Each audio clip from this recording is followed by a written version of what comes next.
چھٹی بات اس آیت کریمہ سے یہ معلوم ہوتی ہے کہ اللہ تعالیٰ کے سوا کوئی بھی ایسا نہیں ہے جو اس بات کی طاقت اور قوت رکھتا ہے کہ وہ گناہوں کو معاف کر دے۔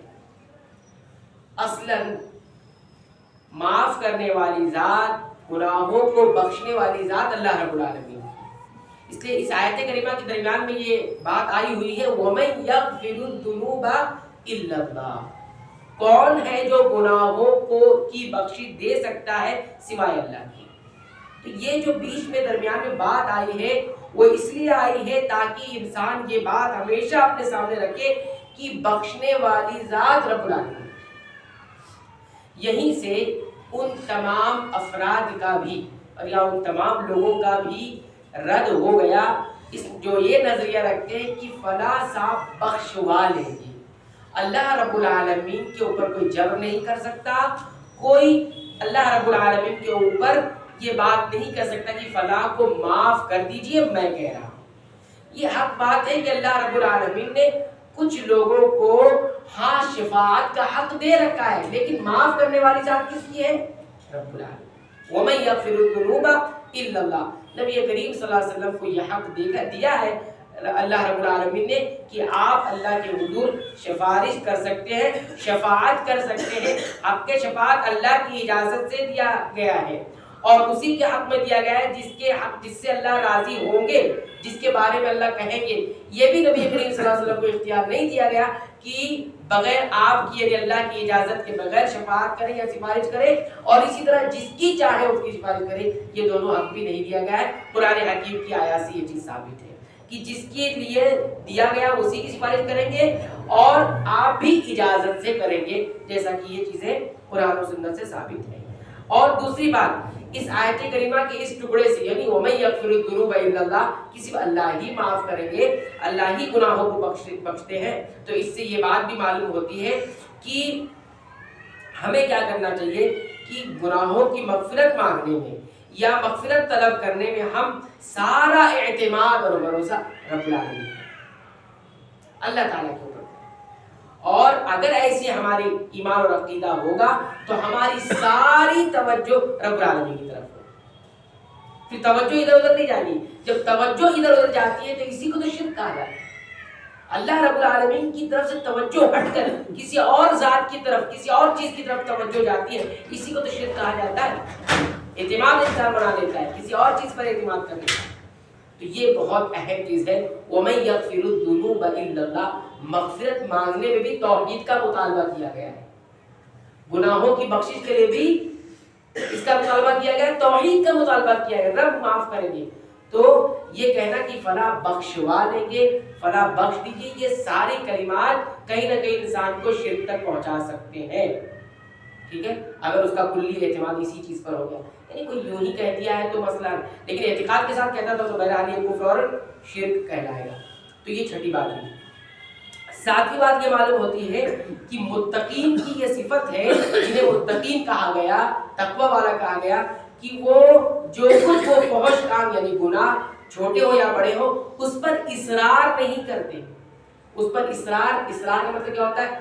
اڑے نہیں رہتے، گناہ جم کر سختی کے ساتھ کیے جا رہے اس سے توبہ ہی نہیں، اس سے رجوع ہی نہیں، گناہ سے لوٹ کر تائب نہیں ہو رہا ہے انسان، یہ متقین کی صفت نہیں ہے۔ ہم خود اپنے اندر جھانک کے دیکھ سکتے ہیں کیا ہم متقی ہیں؟ ایک پیمانہ ہے، کیا پیمانہ؟ کہ کیا ہم گناہوں سے باز آتے ہیں؟ گناہوں پر اصرار تو نہیں ہماری زندگی میں، ایک گناہ مسلسل کیے جا رہے ہیں، پھر بھی ہم سوچ رہے ہیں متقی ہوں گے، تو ایسا نہیں ہوگا، متقیوں کی فہرست میں ہم نہیں آئیں گے۔ وعدت للمتقین، جنت متقیوں کے لیے تیار کی گئی، تو یہ صفت پیدا کرنی پڑے گی کہ گناہوں پر اڑنا نہیں، کسی بھی قسم کا گناہ ہو۔ یہ ساتویں چیز۔ آٹھویں چیز یہ معلوم ہوئی کہ انسان، کوئی بندہ جب گناہ کرے گا استغفار طلب کرے گا، پھر گناہ کرے گا، پھر استغفار طلب کرے گا، پھر گناہ کرے گا، پھر استغفار طلب کرے گا، اللہ رب العالمین معاف کرے گا۔ اللہ رب العالمین کیا کرے گا؟ معاف کرے گا، گرچہ اس کی طرف سے کتنی مرتبہ بھی گناہ ہو جائے، لیکن معاملہ وہی ہونا چاہیے کہ گناہ پر اصرار نہیں ہونا چاہیے۔ آپ نے گناہ کیا، توبہ کر لیا، صرف دل سے توبہ کر لیا، پھر کبھی کہیں جا کر اس کا نفس اس پر غالب آیا، شیطان کے بہکاوے میں پھر کبھی کہیں آ گیا، بالقصد نہیں بلکہ شیطان نے بہکایا اور پھر نفس غالب آ گیا، کبھی کہ بشری تقاضے کے تحت انسان پھسل جاتا ہے، تب ایسے گناہ کے بارے میں. لیکن گناہ اس توبہ اس نیت سے کر رہا ہے کہ پھر کریں گے، پھر توبہ کریں گے، پھر کریں گے، پھر توبہ کریں گے، تو یہ توبہ قبول ہی نہیں ہوتی. پہلی بات یہ توبہ قبول ہی نہیں ہوتی. وَلَمْ يُصِرُّوا عَلَىٰ مَا فَعَلُوا. لیکن انسان اگر کر لیا ہے تو یہ ایسا نہیں کہ اللہ کی رحمت سے مایوس ہو جائے گا. مایوسی کو اسی لیے کفر کہا گیا ہے. قرآن حکیم میں آیا قل، اے نبی آپ کہیے، یا عبادیہ، کہ اے میرے بندو، یہ اللہ رب العالمین کہہ رہے ہیں وہ بندو جنہوں نے اپنے نفس پر زیادتی کر لی ہے، آگے بڑھ گئے اپنے نفس پر، یعنی گناہ کر لیا ہے، لا تقنطوا من رحمت اللہ، یہ اللہ کی رحمت سے مایوس نہیں ہونا ہے. لا تقنطوا، قنوط کہتے ہیں مایوس جانا، کہ اب اللہ کی رحمت مجھ پر نہیں ہوگی، رحم نہیں ہوگا مجھ پر. یہ جو رحمت سے مایوسی ہونا، یہ انسان کو لے جاتا ہے خودکشی کی طرف، یہ انسان کو سوسائڈ کی طرف لے جاتا ہے، یہ انسان کو تنہائی کی طرف لے جاتا ہے، یہ انسان کو دنیا سے کاٹ دیتا ہے، یہ انسان کو کہاں لے کر جاتا ہے کچھ پتہ نہیں، اس کا کس حد تک انسان کو لے جا سکتا ہے پتہ ہی نہیں. اس لیے کہا گیا لا تقنطوا من رحمت اللہ، اللہ کی رحمت سے مایوس نہیں ہونا ہے. ان اللہ یغفر الذنوب جميعا، اللہ تمام گناہوں کو معاف کر دیتا ہے، کر سکتا ہے. انہ هو الغفور الرحیم، اس لیے کہ وہ غفور الرحیم ہے. لیکن یاد رکھیے تمام گناہ کون سے گناہ؟ جب انسان گناہوں سے توبہ کر لے، غرغرے کی حالت سے پہلے، قیامت کے برپا ہونے سے پہلے سب گناہ، اور بعد میں معاف ہوں گے. لیکن اگر شرک ہوگا تو معاف نہیں ہوگا. تو یہ ہوتا ہے.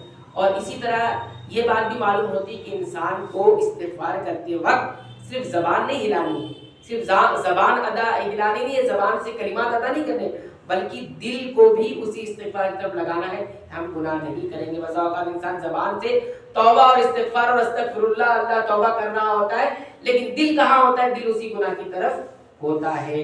تو ایسا کوئی کرے تو کتنی مرتبہ بھی استغفار کرے، اس کا استغفار ہی قبول نہیں ہوگا. بلکہ بعض علماء نے کہا اس استغفار کے لیے بھی اسے استغفار کرنا پڑے گا، اس استغفار کے لیے بھی اسے استغفار و توبہ کرنی پڑے گی، کیونکہ وہ معاملے کو ہلکے میں لے رہا ہے. نویں بات یہ معلوم ہوتی ہے کہ اس آیت کریمہ میں ڈانٹ ڈپٹ اور تنبیہ کی گئی ہے ان لوگوں کو جو گناہ جانتے ہوئے بھی اس پر اڑے رہتے ہیں. اللہ رب العالمین کی طرف سے تنبیہ کی گئی ہے، ڈانٹ لگائی گئی ہے. کیا فرمایا؟ وَلَمْ يُصِرُّوا عَلَىٰ مَا فَعَلُوا يَعْلَمُونَ، جانتے ہوئے بھی جو کچھ انہوں نے کیا اس پر اڑے ہوئے ہیں. تو یہ تنبیہ ہے. اسی لیے علماء نے یہ بات بھی کہی ہے کہ کسی چھوٹے چھوٹے گناہ پر، چھوٹے چھوٹے گناہ اس پر اگر کوئی اصرار کرتا ہے، یعنی اڑے رہتا ہے، اسی کو کرتا ہے، تو یہی بار بار اصرار کرنا چھوٹے گناہ کو یہ بنا دیتا ہے اس کو کبیرہ گناہ، بڑا گناہ بنا دیتا ہے. تو چھوٹے گناہ کو بار بار کرنے سے وہ کبیرہ کہلاتا ہے. کوئی یہ کہے کہ چھوٹا ہی گناہ ہے، کر لے کچھ نہیں مسئلہ ہے، نہیں، کبیرہ ہو جاتا ہے. کیوں کبیرہ ہو جاتا ہے؟ اس لیے کہ یہ بات اس بات کی دلیل ہوتی ہے کہ وہ آدمی کے نزدیک اللہ رب العالمین کی معصیت کی کوئی اہمیت نہیں دے رہی، اس لیے تو بار بار کر رہا ہے. بادشاہ کے سامنے چھوٹی چھوٹی غلطیاں بھی معاف نہیں ہوتی ہے. پہلے کے دور میں بادشاہ ہوتے تھے، ابھی آج کل بادشاہی کا تو زمانہ ایک طرح سے بالکل ختم ہو چکا. تو وہاں پر آداب بتائے جاتے، دربار میں رہنے کے آداب، کہ کیسے کھڑے ہونا ہے، کیسے بیٹھنا ہے، کیسی باتیں رکھنی ہے، کیسے بادشاہ کے سامنے کب بولنا ہے اور کیسے بولنا ہے، اس کے القاب کیا ہے، یہ ساری چیز بتائی گئی. تو چھوٹے چھوٹے گناہ بھی تو اللہ کی معصیت ہے کہ نہیں؟ اس کو بار بار کیا جائے، اس کا مطلب یہ ہو کہ آپ کے نزدیک یا انسان کے نزدیک کیا ہو گیا، جس کی معصیت کر رہا ہے، جس کی نافرمانی کر رہا ہے، اس کی ویلیو ختم ہو گئی، اس کی وقت اور اہمیت ختم ہو گئی. اس لیے صغیرہ گناہوں کو چھوٹا کہا گیا ہے. یہ معنی نہیں کہ اس کو چھوٹا سمجھ کے اس کو کرتے ہی کیا ہے، نہیں، بلکہ اس سے بچا جائے کہ کبھی کبھار ہو گیا انسان کو تو ہو گیا، بشری تقاضے سے اس کو بھی کبھی معمولی نہ سمجھے. اور اگر اصرار ہو گیا اس پر، یعنی مسلسل اور سختی کے ساتھ اس پر اڑا ہے انسان، تو وہ کہاں چلا جائے گا؟ کبیرہ گناہ ہو جائے گا. اور کبیرہ گناہ کے لیے توبہ شرط ہو جاتی ہے. تو اس طرح سے کل 9 باتیں ہمیں سیکھنے کو ملی. اللہ تعالیٰ سے دعا ہے کہ رب العالمین تو ہمیں قرآن حکیم کے مطابق اپنی زندگی گزارنے کی توفیق عنایت فرما، کتاب و سنت کے مطابق اپنے عقیدے، ایمان اور اعمال کی اصلاح کی توفیق عنایت فرما، آمین۔ وآخر دعوانا الحمد للہ رب العالمین۔